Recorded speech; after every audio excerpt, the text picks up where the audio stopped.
welcome to the Cinebros Podcast, Episode 3. I'm Tyler. I've got Luke and Ray here with me. Let me tell you, boys, I'm coming off from a high of winning my first debate with Luke last episode, so I'm ready to go for this one. Ray, would you like to tell the audience what we're going to be debating this time? Today, me and Tyler will be debating one of the more controversial movies and Star Wars movies, Star Wars The Last Jedi. That's right. Luke will be moderating this debate. You want to say hello, Luke? Hello, guys. What's going on? So the format for this debate will be the same as the last debate from last episode. It will be 5 rounds. We have opening arguments, round 1, which is focusing on the writing, round 2, which focuses on the directing, and round 3, which focuses on the acting, and then we end with closing arguments, and at the end, Luke picks a winner. Right. So I'm pretty eager to get into it, but before we get into the actual debate, we do have some homework that me and Ray had from last episode given by Luke. So you want to talk about that a little bit? I actually watched 2 of the movies that were on Luke's top 10 list. I watched Heathers, which was like the 80s. It's set in the 80s, Luke?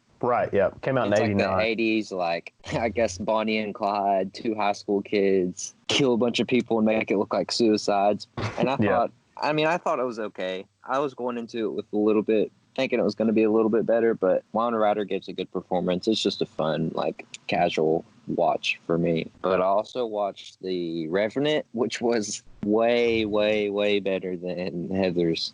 That movie's just, like, intense to watch. Like, the scene where he fights the bear, the scene was, like, made me cringe watching it the whole time. Mm-hmm. And Leonardo DiCaprio definitely deserved his Oscar for this one. His performance was so good. Tom Hardy. Was that Tom Hardy in it? Yeah, it was Tom Hardy. Tom Hardy was really good in it, too. Kind of plays like the villain role. Yeah, I'm glad you liked it, man. It had been number 1 on my list for a long time until I rewatched Django several months ago, and that kind of edged it out. But yeah, I love The Revenant. I think it's great. Great movie. Yeah. The CGI on the bear scene looked really awesome too, didn't it? Yeah. I would agree. It's like that's the only CGI that's really obvious in the movie, but at the same time, it looks so good. So a lot of the budget probably went into that. But Tyler, would you like to talk about your movie? Yes. So I did not watch The Revenant. That's probably next on my list, but I did watch Heathers. Yes. And I thought it was really good. You know, I liked it more than Ray did. I thought it was a great piece of like 80s satire on the traditional 80 movie teen film. I thought it went a little off the rails in the last like 10 to 20 minutes, so that did kind of hurt it for me overall. But for the most part, I think it was really good. It was really funny. There were some good lines in there, like the "I love my dead gay son" line killed me. Absolutely killed me. Yeah, that's a good one. Yeah, there were some scenes in it where I was like, that's really the line they went with for this. You know? It's satire there, so it works. Yeah, definitely. Okay, so you want to just get right into it and go on to the debate? I'm down. I'm ready to go. Got my notes ready. All right, Luke, I'm going to cede my hosting control over to you to moderate this debate, so we will continue at your discretion. All right, so to start the debate, we're going to do the opening arguments. Which one of you all would like to go first on that? Let's let the defending champ go first. All right, Tyler, go ahead. Okay, I will. So, getting into Star Wars is a series that has a very rabid fan base, so I want to make a few things clear in my opening argument. So first, I was raised on Star Wars. You know, I have probably 200 or more Star Wars action figures that I collected from the ages of like 7 to 10. And I've probably got an equal number of books and comics from that same little era. You know, so I'm a big Star Wars fan. My favorite Star Wars movie is Rogue One, and I think The Mandalorian is a great piece of addition to the Star Wars lore. So I don't have an anti-Disney bias at all. You know, I think some of the stuff that Disney has done with Star Wars has worked really well. Despite this, I feel like many of the problems with The Last Jedi stem from Disney's involvement and their kind of mishandling of the sequel trilogy. I don't think that The Last Jedi is a bad movie necessarily. I think there's a lot of good scenes and a lot of good effects that make the film worthwhile. And if you were to consider The Last Jedi as a standalone film and not part of a trilogy, I think it would be a solid like 7 or 8 out of 10. But unfortunately for The Last Jedi, it is part of a trilogy. And some of the writing and directing decisions are unforgivable when you analyze it as the middle point of a trilogy. And some of them are even so bad that it kind of hurts the film if you look at it from a standalone picture. I think that Rian Johnson, who directed The Last Jedi, is a great filmmaker. So I'm not going to place the failure of this movie solely on him, but he won't be spared from like criticism later in the debate. So my opening argument basically is like, I don't think it's a bad movie. I love Star Wars, but there are some highly, highly questionable decisions from both Disney, from Rian Johnson, that we'll get into later. Okay, that was a pretty solid argument, Tyler. Thank you for that. Ray, on to your opening argument. Okay, but before I begin my opening argument, I would like to say something about Tyler's opening argument. Okay, go ahead. He says that the movie, he was hinting that the movie kind of like ruins the trilogy. But I think that honestly, the trilogy, kind of goes off of this movie pretty well. I think The Rise of Skywalker went from this movie and used what it had and ended up being pretty good. I mean, I think we all enjoyed that one. Yes, Tyler, Luke. Yeah, it was fine. But like, you could make the argument that The Last Jedi supposedly made the trilogy because of all the really bad writing decisions that JJ just had to kind of work with in Rise of Jedi or Rise of Skywalker. I think that in The Last Jedi, a lot of things are set up that we wouldn't have had in the next movie if it weren't in The Last Jedi. Like the whole thing between Kylo and Rey, like that wouldn't have been a thing without that happening in The Last Jedi. But The Last Jedi also broke a lot of the stuff that was set up in The Force Awakens and then wasn't touched on in Rise of Skywalker. So those are just kind of dangling plot points that were never resolved. Okay. Well, let me get more into my opening argument. Yeah, feel free. Okay. Yeah, go ahead. Yeah. But I know that both of you love the Star Wars franchise. And I know that if you're able to watch the prequels, that if you enjoy the prequels, that this Star Wars movie makes the prequels look like they're just awful movies, terrible, should have never been made. So I think that this movie gets so much hate just because that all the fan theories that were set up from The Force Awakens, none of the fan theories were answered. But that's why the movie gets most of its hate to me. But if you ignore all of that, all of the fan theories, and just look at it as the movie that it is, it's a great, enjoyable, fun movie, Star Wars movie to watch. And I guess that's all I'm going to say in my opening argument. But see, like a lot of those fan theories you mentioned for The Force Awakens were actual plot points that were set up by The Force Awakens that were just never answered. Yeah, but the fan theories come off of those plot points. That is true. He went his own direction. Rian Johnson went his own direction with it. That is, and we'll talk about that later. So I think that'll end our opening arguments. Luke, if you want to say anything more. Tyler was, I'll be honest with you, Ray, I didn't really know how I felt about your opening argument, but near the end there, you kind of starting to win me over a little bit. So it's pretty close so far. And that's all I'll say about it. But those were both two really good arguments. So I guess we'll just head right on into the first round, which will be the writing. So which one of you all want to start first on that one? Ray, you can have it. Okay, Ray, you go ahead. I think that as far as like the writing, as in like dialogue between characters, I think that this movie does a great job at that. There's great, just speaking scenes between Rey and Kylo and between Rey and Luke whenever Rey's on the island training with Luke. I don't think that this movie really has a bigger problem writing. I think that the bigger problem is in the directing, but we'll get more into that later. But I'm trying to find a line I have written here that I just thought was a great line. It's actually a line from Luke. It's "Strike me down in anger and I'll always be with you, just like your father." And that's the line he says whenever he's in the lightsaber battle with Kylo. And I just thought that was there's a lot of good written lines in there. I feel like they use the Force, like the Force is written to like lead the whole movie. Like the whole movie is about Rey learning the Force and Luke turning himself away from the Force, but because he's afraid, but he knows that he needs to do what's best to train Rey and to beat the First Order. I think that's about all I've got.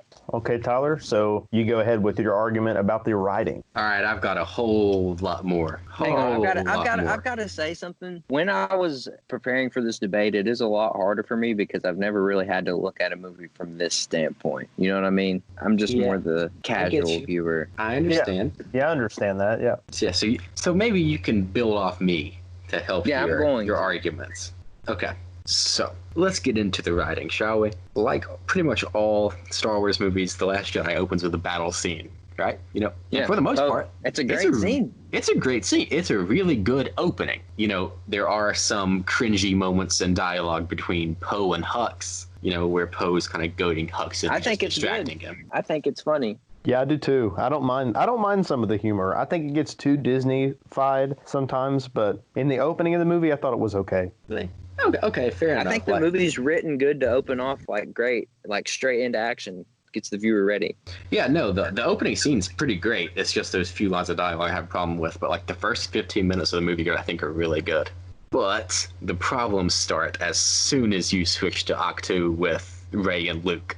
That's when a lot of the problems with the writing, at least my problems with the writing, start. I think that the most major flaw in the writing of The Last Jedi comes from how it handles certain characters. And its handling of Luke especially is the most egregious in my opinion. So from the beginning, that very first Act 2 scene, we see a very different Luke Skywalker than we're used to, with him throwing the lightsaber over the cliff. This is completely out of character for the Luke Skywalker that we all know and love, who for the original trilogy cemented his place in the movie going public as the epitome of a protagonist, a true protagonist who is always good and always acts for what he morally believes.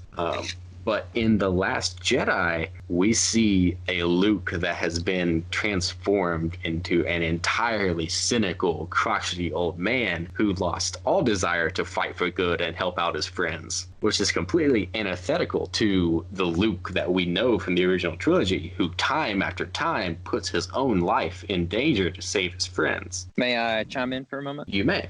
I think that this, Luke's character had to be done this way because I think that, it showing Luke being scared just makes the First Order seem like a greater threat. It makes the villain seem more powerful because, it makes them seem more powerful than Vader because Luke wasn't afraid of Vader, but now he's afraid of the First Order, That's a good point, but I don't think that what they were going for was that Luke is afraid of the First Order. I think that they were more so going with that Luke was afraid of himself and his action that he thought caused this whole rise of the First Order. Yeah, I'd agree with that, Tyler. Yeah, and before anyone brings up that Luke has reasons for being this way and discuss all the personal tragedy that led Luke down this path, I want to bring up an example of some of the old EU book series. So there's a book series from the early 2000s called Legacy of the Force, and I know that this is no longer canon, so it's kind of irrelevant to the discussion, but the characters in this story and the plotline in general kind of serve as inspiration for this new Disney trilogy, so I think it's relevant. So in this book series, it follows the fall of Jason Solo into becoming Darth Caedus. And for those that's not familiar with the old EU, Jason Solo was the son of Han and Leia, who went on to become one of the top Jedi in Luke's new Jedi Academy before being corrupted into the dark side. Yeah. After which he killed Luke's wife, Mara Jade, and tortured his son Ben. So in this case, Luke has even more reason to act how the Last Jedi Luke did. But he doesn't. He acts like a leader. He acts intelligently. And eventually he leads his forces into killing Jason Solo. So I feel like that's a much more accurate representation to the true character of Luke Skywalker. Well, in the prequels, the original trilogy. We do get this Luke Skywalker at the end of the movie, though. He does end up doing the right thing and coming to fight for what is good. Yeah, but after 20 years, though. He does come back, is all I'm saying. He does. That is true. You're making him seem like a coward, but in the end, he's not. In the end, he is not. That is true. Yeah, Tyler, do you have anything else to add about the writing? Oh, Lord, do I have more to add about the writing? Luke, of course I have more to add about the writing. Okay, well, go ahead. Okay. Admiral Holdo is an awful character. I agree with that. I'm just going to go ahead and get that on the table. She's the worst. Not only is she an awful character, she's an awful leader. Her unwillingness to let Poe in on even the slightest bit of her grand plan after Leia went into the coma led to one of the stupidest plot points in the entire movie. And it could have easily been prevented and saved time from this 2.5 hour long movie. I don't have anything to say about the plot point that you're talking about because I agree that it is bad. And if you take that whole plot point out of the movie, that the movie is perfect. But I agree that whole plot point is bad with Rose and Finn. Okay, that actually wasn't the one I'm talking about, but since you brought it up, we can talk about the Rose and Finn plotline. He opened the floodgates. We did. Wow. which is really bad. It's a really bad plot point. It takes like a good half hour or so of the movie, and It's about 20 minutes. Is it? I think it's about half an hour. It feels like longer. Like it honestly drags on and on and on. It might only be 20 minutes, but it feels like But way something more. good does come from it. We do get the fight between Phasma and Finn. Yeah, that is true. We do get that, but we have to spend half an hour with a character that is like brand new and who lacks any and all charisma in Rose. Like, I think what they were trying to do with Rose is the same thing they were doing with Rogue One. Is they were just trying to get a character who we don't know much about that, you know, that the people would still feel for, like the Rogue One characters. We didn't know anything about them, but we all liked the characters even though they were brand new. And I don't think they really scored with it. yeah, I don't think they accomplished what they were going for at all with that, because most people hate Rose and her arc and her character. So I feel really bad about like critiquing Rose so much because she has gotten so much criticism. But you know, when you're analyzing a movie, you do have to consider like all the points, and unfortunately for her character did occupy a large portion of the movie. And my big thing with it is my biggest problem with Rose is at the end she stopped Finn from sacrificing himself into like the firing line. I think that the much better way to write that would be to have Finn sacrifice himself. That way, at the end, you have both death of Luke Skywalker and also of Finn. So you have the death of an old guy and one of the new characters. I think that would have like really raised the stakes going into the finale of Rise of Skywalker. Yeah, I agree. But I think that you can't just write out Finn like that. You know, a lot of people like Finn, and you know, I feel like Finn's not ultimately necessary to the story, but he's a fan favorite, and his character really just, you know, is good to be there in some of the situations. Right. Yeah. You know, I do agree with that, but I guess I just prefer like darker things. Like if I were writing it, I would have killed Finn there, kind of like I said, just to raise the stakes. You know, take a fan favorite character and then like kill him off to be like, oh, this is serious. Like this isn't going to be like one of those movies where like the heroes just always win. Right. Yeah. And it isn't. I mean, it isn't really a happy ending. The heroes don't really win in this one. That's they don't true. win Right? until the end of the trilogy. That is very true. Right. That is very true. But I feel like it was kind And of I like movies that are like that as well. You know, like Infinity War ends that way. You know, I think it's just like a different twist to the happily ever after that we're used to getting. See, that's why I like Infinity War more, and like that's why The Empire Strikes Back is one of my favorite Star Wars. It is my favorite Star Wars movie actually. I like how the heroes don't win, and it leaves everything on like a cliffhanger, a really sour note. So just to add that in, and this movie's that. written to be like kind of like Empire. You know how Force Awakens is, you know, similar to New Hope. They were trying to be kind of like Empire, but it's like its own original twist on Empire, but with new characters. You know. Mm-hmm. But think about how Empire ended, though. Like, it ended on a way more bitter note than this one. Like, Luke lost his hand, Han Solo got captured. So for me, like, the death of Finn could have been this trilogy's, like, Han Solo gets captured. Well, you know, like, we had lose. instead, though. We had the death of Luke instead. You know, that's true. But my thing is, like, obviously that Luke is he's a big character in Star Wars. He's probably the biggest character in Star Wars. Definitely, yeah. But the death of Finn would have brought it home to like this new batch of heroes because they worked with him. They never met Luke, most of them. So I think the death of Finn would have been way more impactful. And honestly, I would have actually been fine if they didn't kill Luke this movie and just killed Finn. Yeah, I'd agree with that. I think it was better for Luke, because I think the interaction between Luke and Kylo is very good before Luke actually turns into a Force ghost. But that's just me. I think that it's a perfect ending for Luke. He was ready to go. It was peaceful. As Rey said, she said it wasn't sadness or pain. It was peace and purpose. Would you have preferred like an actual fight scene at the end between Luke and Kylo? No, I think it's dope whenever he takes all those shots and then just walks up, brushes his shoulder off. Yeah, I do think too. It was the ultimate finesse, you know? Really? So neither of you would want to see like a big Luke versus Kylo fight? I think we got a good fight with Rey and Kylo together. I think the Luke and Kylo fight would be cool, like to look at, because it's a Star Wars fight, and these are two characters that I like. But I think that it actually serves Luke's character better to do what he ended up doing in the movie. I think it makes more sense for his character. That's just how I feel about it. I think that I agree, and I like the little subtle hints, like Ray was talking about. The shots brush off of him, and you're kind of like, what? And then going back and rewatching it, because I rewatched it a couple days before this episode, and if you look on the planet they're on, Crate, it's a salt planet. So when you look, all the scenes are beautiful on the planet.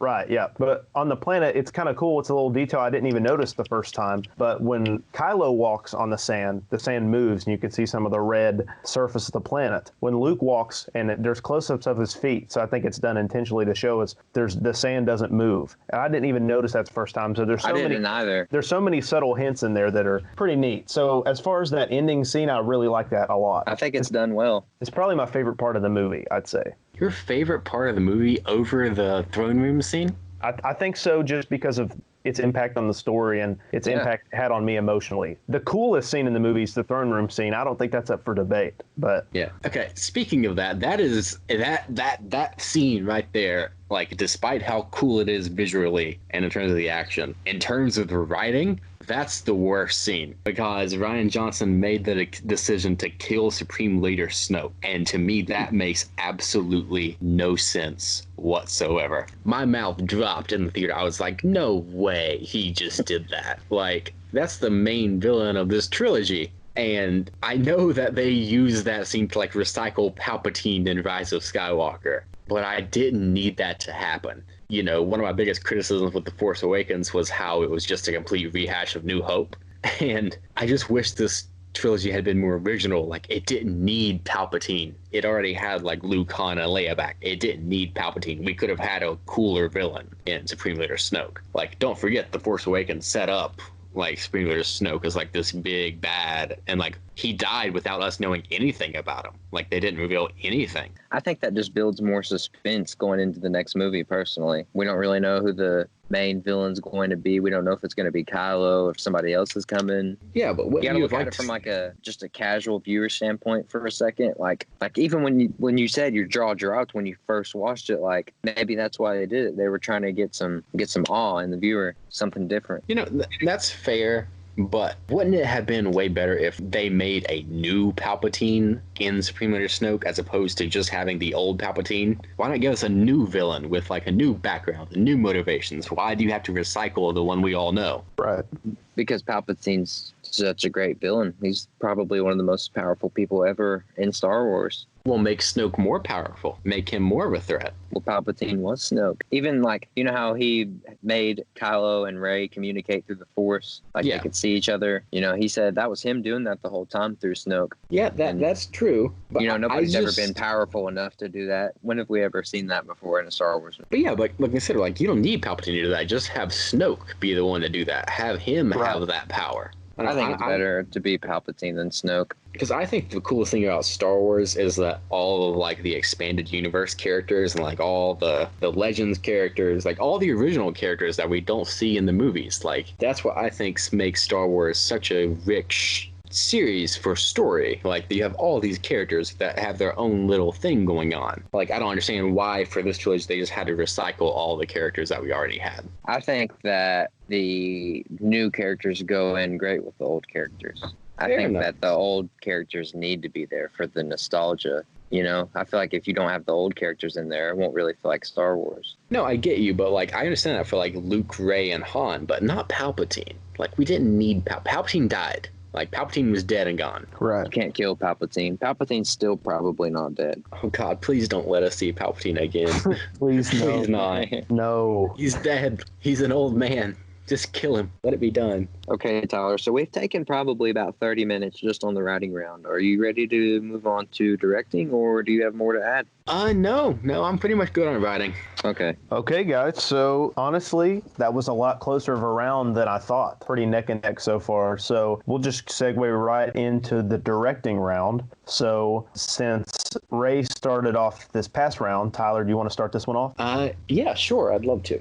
Okay. So, like I said before, I think that Rian Johnson is a great filmmaker. His most recent movie, Knives Out, was great. So good. Yeah. But I think awesome. he was a little too far over his head with Last Jedi. I think it was kind of too big of a job for him, honestly. Before I critique him too much, I want to get out of the way some things I think he did really good. I thought the cinematography, the set design was all great. All the visuals were great. And obviously that's not solely on Rian Johnson because he's the director. You have to give credit to like the cinematographer, the VFX people, all them. But he would have had input on how the film looked. So I do give him credit for how it looked. It looked amazing. Honestly, it's probably the best looking Star Wars movie in my opinion. Yeah, that's what that was going to be one of my main arguments. Yeah, I salute Rian Johnson's like willingness to take risks with the story. Like he obviously wasn't intimidated by how big the job was. But the large majority of the decisions he did make didn't work, in my opinion.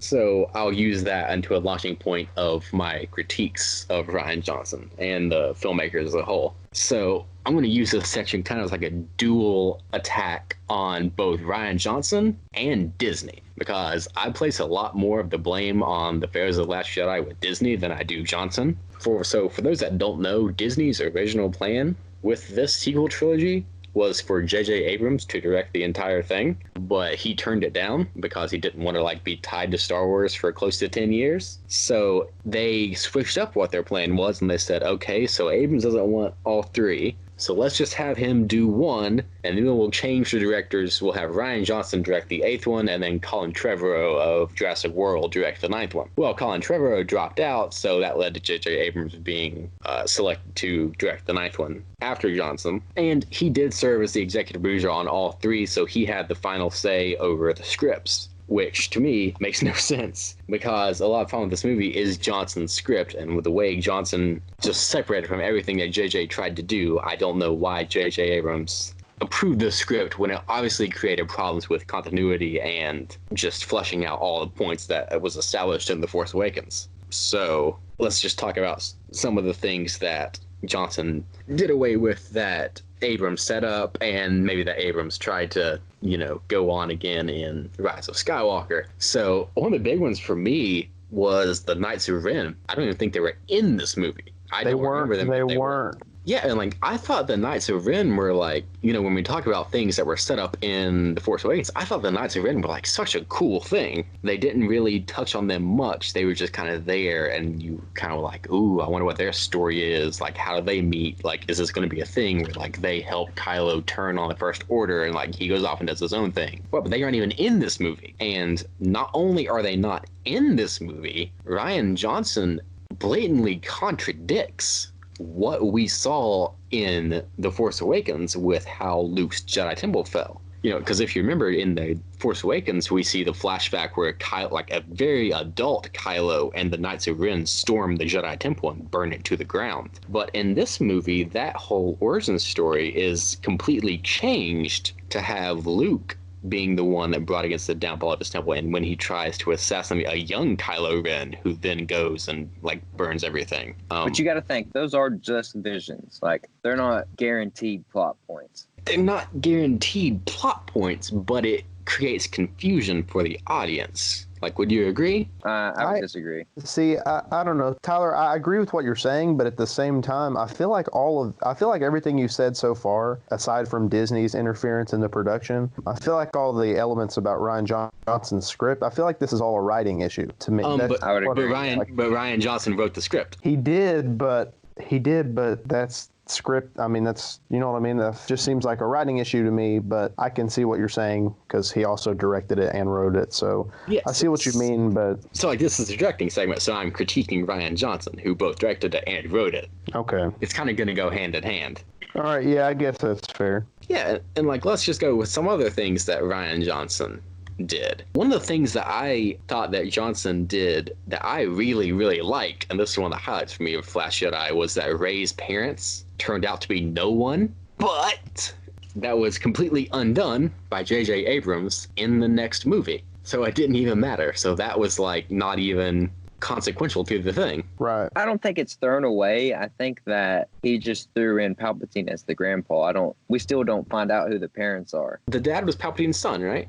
I looked it up. I did some research. I heard that the dad is like a clone of Palpatine that had some of his DNA. So it's not like a biological son of Palpatine, but since it was a clone of his, he still considers him his son. It's weird. It's not explained well. You're right, Tyler. It's not really explained that well. Yeah, so like that's the thing that happened. And, you know, we mentioned in the writing segment Snoke's death. I have no idea what Rian Johnson was thinking. Honestly, I don't. And, you know, I have no idea why J.J. Abrams approved this script, because it put him in such a difficult place with the last movie, because you basically had two different movies that contradicted each other. Yeah.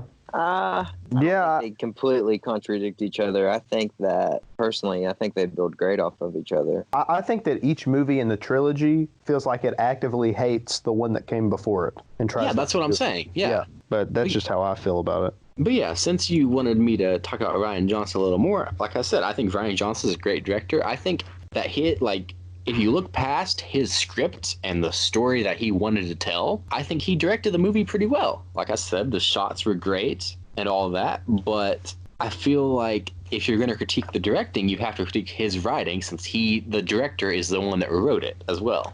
Right, yeah. So I'll cede my argument to Ray, since we'll see if he talks about Rian Johnson's directing more than me.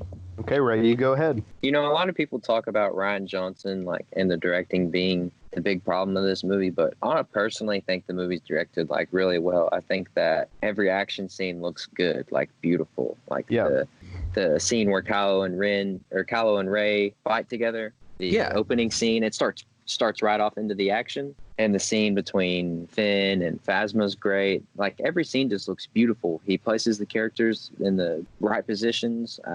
He does a good job of putting the old characters in with the new ones. I feel like the old characters have great chemistry with the new ones, and I feel like that has to be, like, you know, due to directing. And I feel like that he's just like good nostalgia. You know, what we want from a new Star Wars movies, we want something that's different. And we did get something that's different from this one, because we've obviously seen a lot of Star Wars movies. We've got action in this one that's never looked so good before in a previous Star Wars movie. Could you guys agree? Oh, I agree 100%. Yeah. But I would also say that's just because I would also say that's just because technology's gotten better, though, over the years. Yeah, but I mean...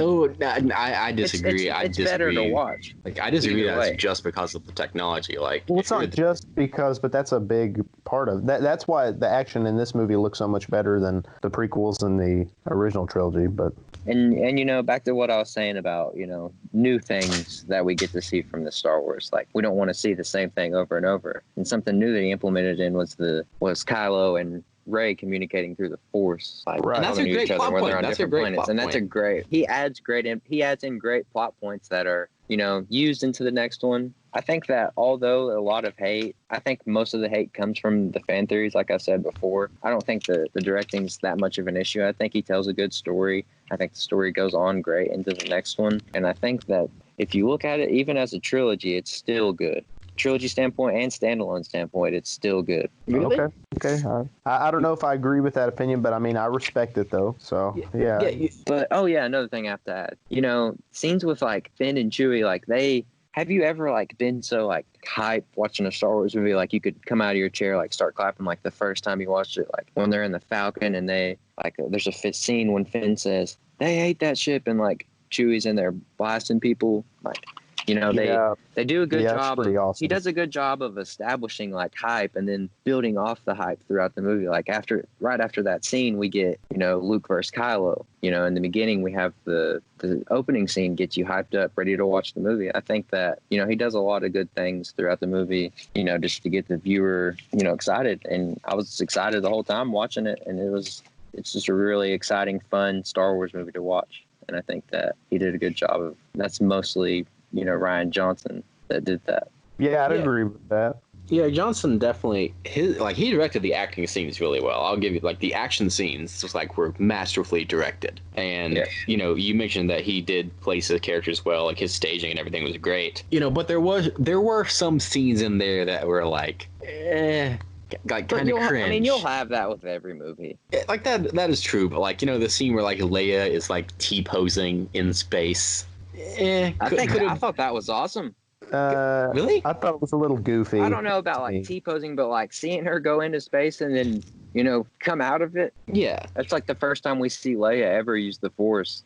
that is true. See, Yeah, but that's another cool See, thing. that's just another cool thing. Yeah. But I think that's also why it doesn't work, because she's been in all these movies. Why are we just now seeing her use the Force in this situation? Maybe she's not strong with it. Okay. And later on we do see where Leia was trained by Luke, and then she turned, like, she just quit. She didn't want to do it anymore. She broke her connection to the Force. Yeah, you're right. Yeah, I'm done. Ready? You done? But I'm ready to go on to round 3, I believe.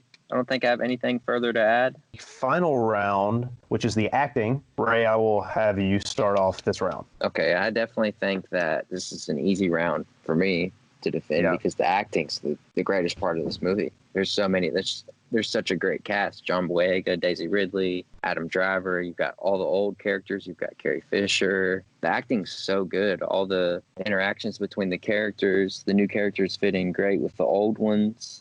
And, another good thing, like Poe and Finn, like all the new guys, like I feel like sometimes it's funny. Like they can go from, saying a funny line right into something serious. And I think they do a good job of doing that. Has a good comic relief. There's good chemistry between all the characters. The characters deliver their lines well. I mean, it's just a great acted movie. I don't really have anything else to say. All the actors are great. And I don't really think you guys could argue with me on it. Oh, I can certainly try.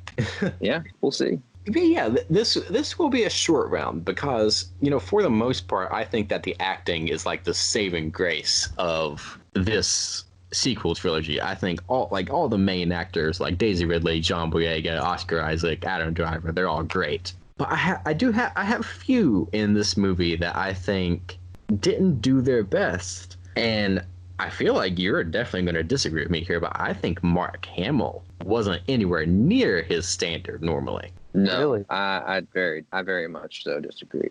Wow. Yeah, Okay. it honestly, because I know he had some problems with this script and with this new trilogy, as a whole. So I don't know if he was just kind of phoning it in or if that's how it felt, but the way he delivered his lines was just kind of weak to me. It wasn't really convincing. It didn't have I think that's just the way his character is written to be.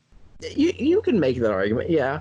I don't know. I think to me at least it has more to do with Mark Hamill than the writing. I think that he could have delivered those lines better and showed more emotion. But he's not the only one. I thought Laura Dern, who is a great actress, but her performance as Admiral Holdo wasn't even close to an Oscar-winning quality. Right. I don't know if that's just because the character is written so poorly, but I thought she was so weak, honestly.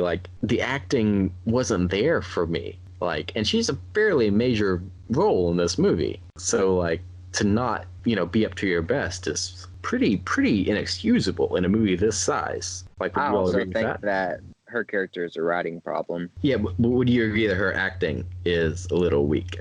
I would agree with you on that, Tyler, mainly because Laura Dern she is such a good actress, multiple-time Oscar nominee, because she got nominated for Marriage Story at the past Oscar ceremony. She did, yes. And then back in the 90s, she was nominated for Best Actress for a movie called Rambling Rose. I haven't seen it, but I've heard her performance, and that was good also. So she's a really good actress. She's in Jurassic Park, which is one of Ray's favorites. So she's a very good actrut, but I agree with you, Tyler. Her performance could have been better. Yeah. So I'd agree with you. I'll say something about her character. Her character, she's put in the movie. She delivers some lines that the audience needs at times. Whenever we're losing hope, she delivered a line. She said, whenever she was just first sworn in to be the leader, she says, "We are the spark that will light the fire of the Republic," which later on does end up coming at the end of it's when they're calling for help, I would think, actually, and. Nobody ends up coming, of course, but at the end of Rise of Skywalker, those people do end up coming. So, her line carries on even into the next movie, and her character still has an impact onto the next movie. I agree, Ray. That is a very good line. I'd totally forgotten about that, but that is really good. Can we actually talk about that for a second? Because at the end of this movie, it shows the little kid looking up at the sky and seeing the Resistance ship take off, right? Right. Yes. Yeah, when I watched that, I thought that was going to build up into it's going to skip forward a little bit. Rey's going to have her own academy with new youngsters, and they're going to go up against Kylo. And it just didn't happen. It just did not. I think that scene's just there to symbolize hope. Yeah, Tyler, it's got hope. Tyler, I think that would have happened if Rian Johnson had made the next film, but I think JJ was just he probably hates this movie more than anybody, honestly. So he's the one that approved the script. I know, but he tries to undo so much of it in the next movie that it's so confusing. I don't understand. I don't think that the movie's set up for Rey to be able to, she's not ready to have trained Jedi. She wasn't ready. She doesn't even reach her full power until the end of the next movie. Let's say if you skipped forward 5 years, she would. Yeah, I mean that could be for a next movie, but I don't think it was ready for the Rise of Skywalker to have that in it. But also, if you skipped ahead that much, I would have kind of liked to have seen some of that training. So yeah, I agree with Ray on that part, that there would have been a lot of character development and training and her learning about herself more through the Force that we would have missed if it had just skipped ahead 5 years. Although it would have been cool, I think, for the story, that Ray's right on that one. Okay, that's fair. But, that kind of goes back to directing. Disney tried this whole thing where they're going to do a different director, and I understand that was how the original trilogy was made, right? Mm-hmm. But I feel like there would have been so much greater consistency if you just, like, when JJ turned it down, just have, like, okay, who's next? Rian Johnson. He can have the entire trilogy. Like, let's ask him if he wants to do it. Okay, he doesn't want to do it. Colin Trevorrow, he wants to do a trilogy. Let's do it. I feel like it would have been better if you just give it to one director who wrote all 3 movies and, like, told their story. Like, honestly, I think the prequels even had greater continuity than this trilogy does.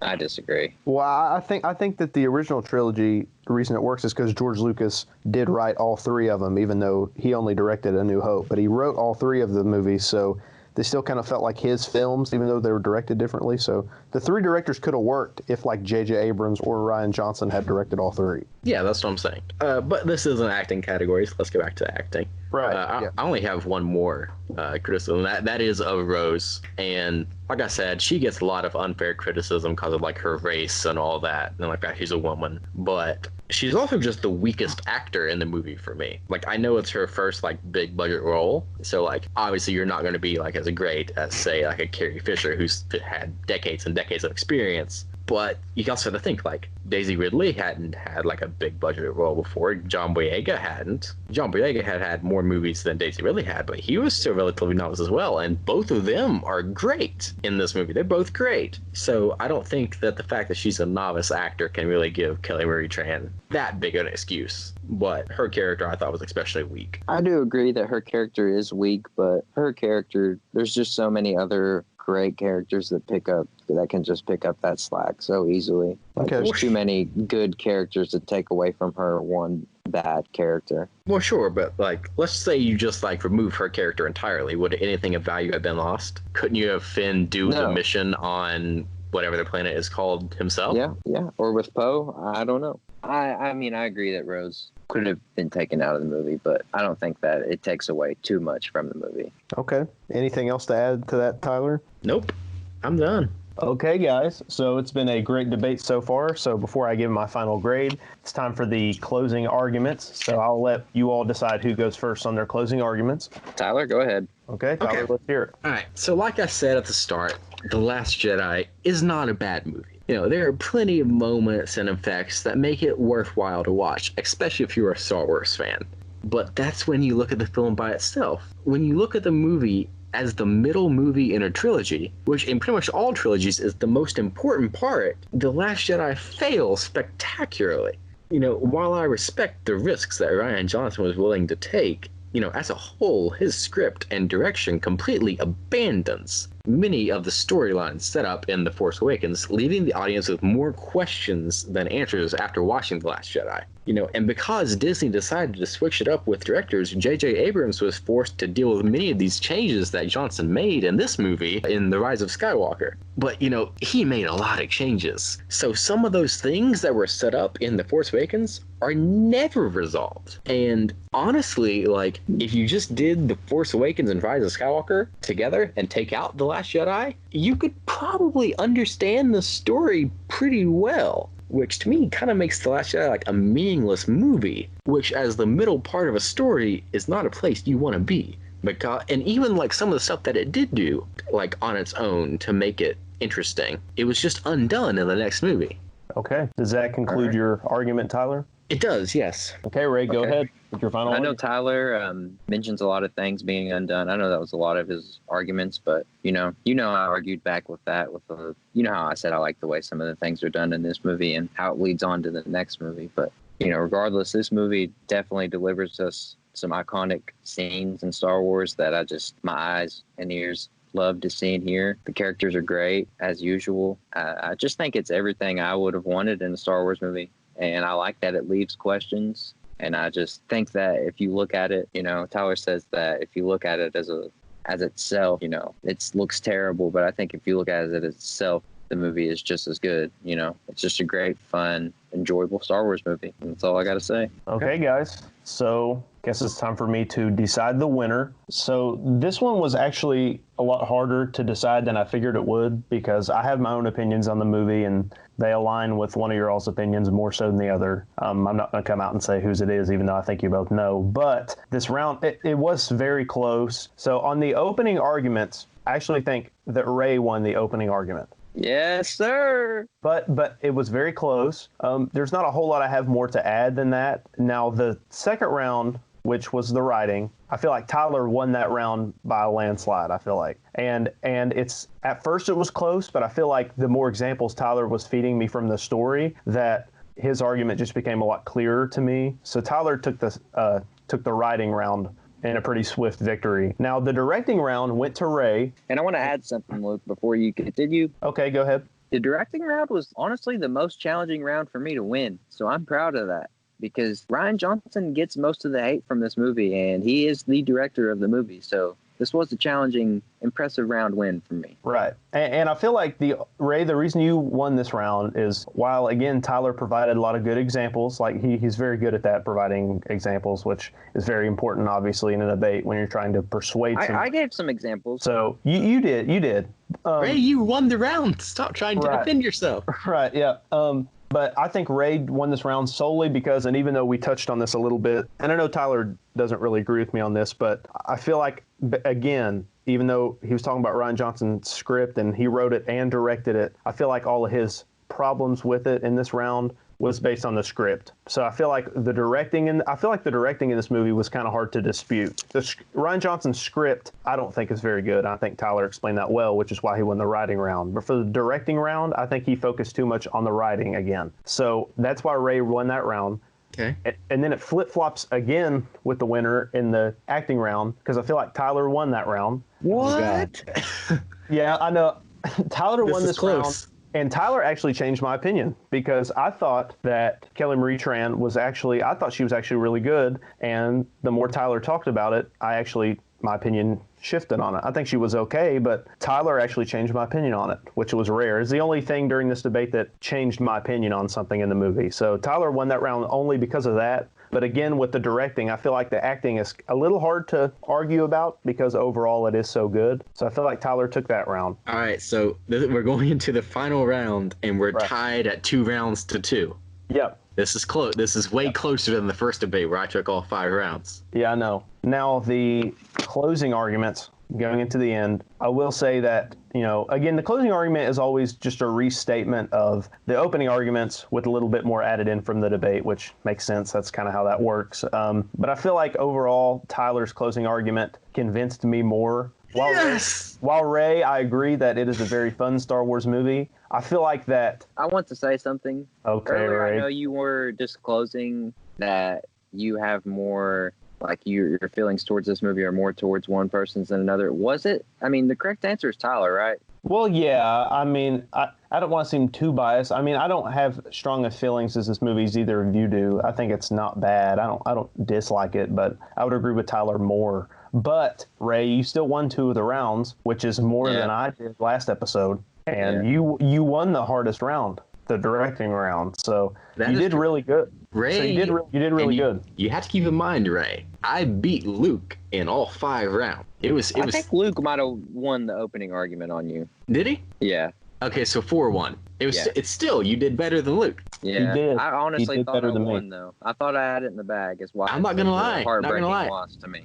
I kind of thought you won too. I thought that's how it was gonna go. Like, you know, when he said that the closing arguments were just a restatement of the opening arguments, and you won the opening argument, so I was kind of concerned. I know. I think it's just Tyler won overall because the way he described and explained his problems with the script and Disney's interference kind of won me over. Although, Ray, it is a fun movie. I don't dislike it. I mean, I really don't dislike any of the Star Wars movies, but I just feel like Tyler overall took it because of his explanation of its problems a little bit better. But it was super close. I mean, it flip-flopped till the end. So it was a very good debate. Very good debate. Just have to win the next one, I guess. Ray, I will say, I think you might have had it if your writing round was a lot stronger. Right. I thought I built good off of you after I gave my opening argument in the writing round. I think you did too. I thought I countered all of your arguments pretty well. That's true.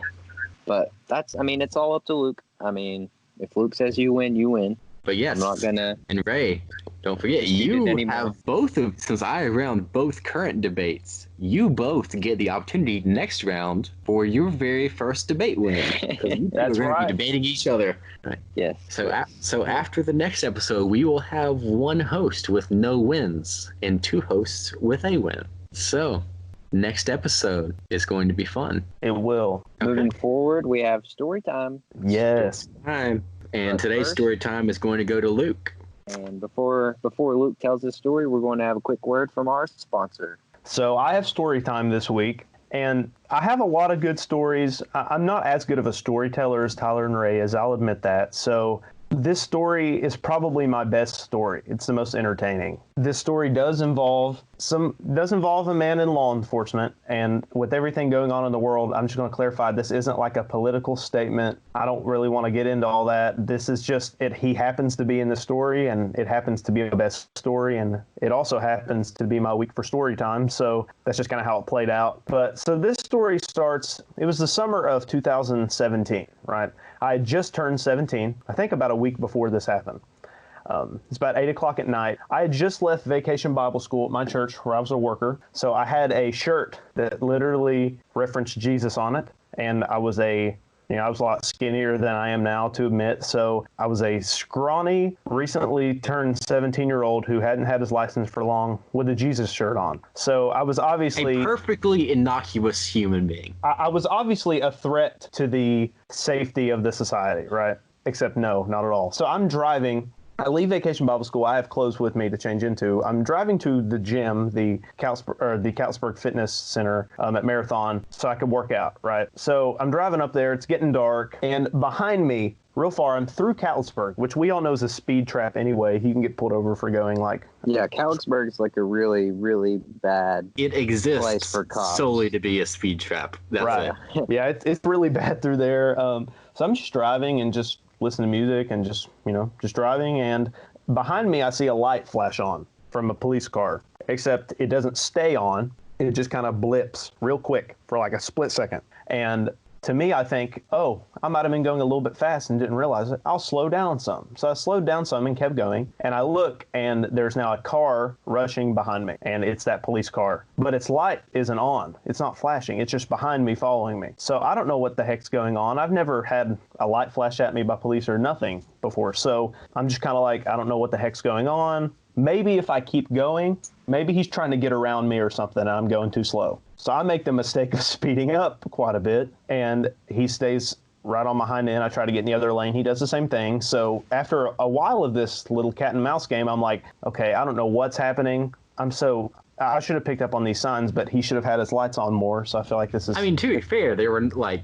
He's a cop. If he wanted to pull you over, his light should have been on. Exactly. Yeah. He wasn't. It wasn't clear at all. It was weird. So I didn't know what was going on. So I was just like, if I turn up the road to go to the gym, then he won't find me. Or maybe I'll drive up here to the gym, and if I turn up the side road, he'll just keep going down the highway to get where he's going. So I just tried that. Nope. He follows me, and he pulls right up beside me as we're driving. So I stop the car, and I roll down the window, and he rolls down his window, and he goes, "Pull the F over." It's his exact word. He says, pull the F over. So I instantly, my heart feels like it's about to burst out of my chest. I'm like, okay, I'm gonna go to jail. What the heck's happening? So I'm freaking out. Seriously, guys, I've never had anything remotely close to this happening before, ever to me. You know what I mean? Very timid dude. I still kind of am, pretty sensitive guy, but that, I mean, I was like even more so then. Luke. So I was just freaking out. Yeah. You have the temperament of Thumper from Bambi. I know. Let's just seriously. Okay. Yeah. Okay.